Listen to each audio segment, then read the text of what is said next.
So these here are my favorite radios so far. They all have different reasons why I like them. The Radtel radio here has the best airband I've ever heard, and so does this one. This one was deeply discounted. This one was sent to me by Radtel, and it's waterproof. And they contacted me actually today and said that the chirp is working or something. I have no idea how they know this, but I will have to verify that. So this one and this one both have excellent airband. I have not tested the claim of power output on this radio, but it is a larger radio. It is waterproof. There's a membrane behind the grill, and you have a VFO knob at the top, which is really nice. I don't need a damn flashlight on the top of my radio. I've got flashlights all over the damn place, you know? I got one on my phone, and the one on my phone is way better than anything that ever came on any of these. So I see where you might need it occasionally, but it's a useless feature that they put on here. Okay, so then this one here, I like the K5 better. I have dropped this radio probably 10 or 15 times.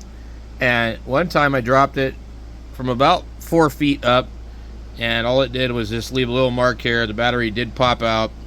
We were at the Grand Canyon. I did not drop it in the Grand Canyon. Anyway, I dropped it. I was holding it up, looking at it. It slipped out of my hand. So I've dropped this many times. I really like these. They have rubber buttons. I like the K5 version. I've since scratched it up. Usually when I take the car that doesn't have a radio in it, I grab this radio. I don't know which firmware is on here, and I'm not real familiar on how to really use that because I don't play with these often enough. But I basically got what I need programmed in case there's an emergency. I can probably program it from the face by hand if I had to. So I like this radio a lot. I like the look of it versus the other one.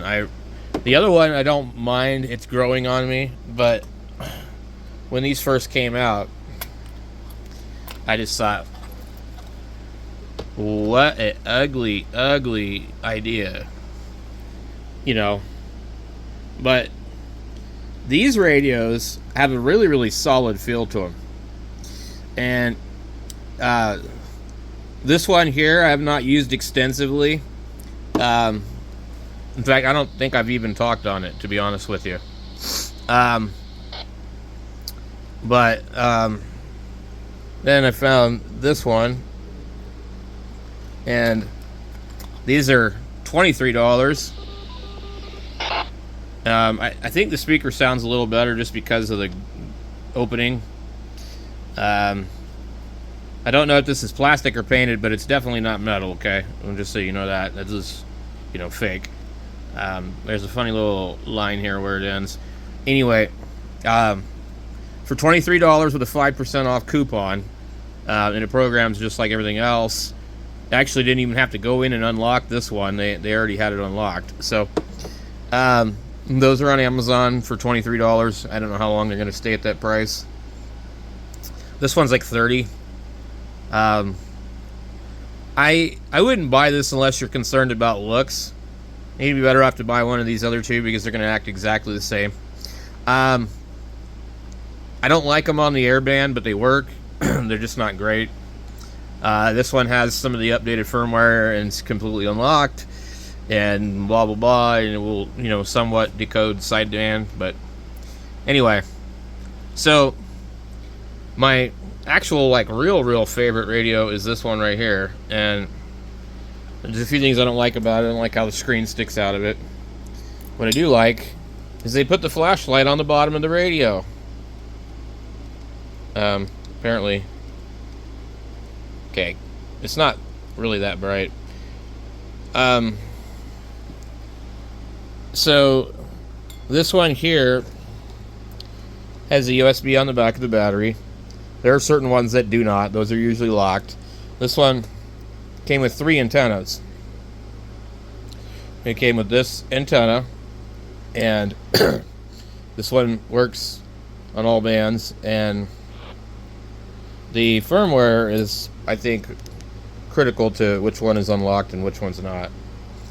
So 1.11 and the hardware is 01, and I like this radio a lot, and it doesn't have airband or anything like that, but I just really like it. And I like it, I think, because it comes with an actual decent antenna. Although I prefer shorter antennas, but it is what it is. Okay. Now this radio here is a DMR radio, and it's a little bit of a pain in the butt. But it is built like a tank, and it's just got a nice feel to it. I've never really had a problem with it. The battery life on it's really exceptionally good. And this one's the GPS version, but anyway. It also, if you look at this, looks very similar to this radio. It also looks very similar to a couple of other radios down at the bottom. It swaps on the charger with this Bofang. They don't look exactly the same, but they fit, and neither one of them have a USB. Now this radio here, I really like because it's pretty close to 10 watts, and the battery lasts a long time. I bought this originally for $49, and it came with 2 batteries, a car charger that fits the docking station, and 2 antennas that came with this one. And at the time, there really wasn't any UV17s. They weren't really out, and there was other radios like the TP8 Plus, but they were all locked. So this is not locked, and it will do all the bands. It has the easy to read display outside. The side to side doesn't do anything. 3, 1, 3, 2. But what it doesn't do that I wish it did that the TP8 does is it will like display just one line. It'll give you the name and the frequency at the same time. But what I like is it's got A and B buttons, and you got VFO Frequency mode, channel mode, and all that. menu. And a lot of the radios nowadays aren't including that anymore. So, but it works good, and like I said, the battery lasts a long time, and it's really close to 10 watts. So, like these ones, see here, there is no. You have the secondary push, secondary push, secondary push. But this is what I like about this new Radtel. It's got A and B and VFO and memory and all that. And so I'm not sure if there's problems with this radio or not. Some people have commented that there is, but so far I really like it. I took it with me the other day, and I left it on all day, and I got home it was dead, but it did stay on for quite some time. So anyway, that's just some of the radios that I really like. I've got some UV5Rs and some other oddball radios, but usually you know, it's either going to be this one or one of these other ones. This one I used to take with me a lot, but like I've had this one for like a while now, so I don't use it as much. Also, I was going to say about this one, it has rubber buttons. I really hate plastic buttons. They drive me nuts. This has plastic buttons. I don't know. Maybe it's because I had a UV5R where the PTT quit working. So these are rubber and these are rubber. And this one is dual PTT, and they're all rubber. This one here is rubber. Technically, I think it can be set up dual PTT. So the Radtel radios are really good, if you can find a deal on them. Now this one, if you see these meters here, on this one they actually don't work. So hopefully Radtel will come up with a new firmware. And that's how I ended up getting this one, because I was talking to them about that one, and they said that there's no solution for the problem yet. And they said some other stuff, and I said, well, can you tell me what all radios that you know that you sell have issues? Because I really like your radios, but I don't want to recommend a radio that has problems on the channel. And they said, well, we could send you this one to review, but it might have problems too. So at least they were absolutely honest.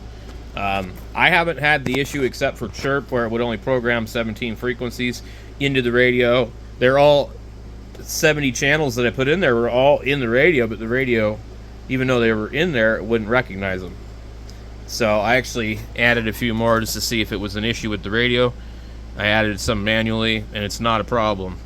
But when I tried to flash the 70 to it, it did right to the radio, but it's as if they're ghosted.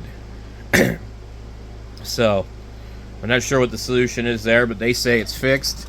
I haven't had time to check, so we'll see. Anyway, just thought I'd make a video about that for you guys, and I've just been really busy with a lot of different stuff, and didn't really get a chance to make a proper video about some of the HTs and stuff. I still think that the best radio to get is the UVK5, just because of what it can do. Followed closely probably by that one.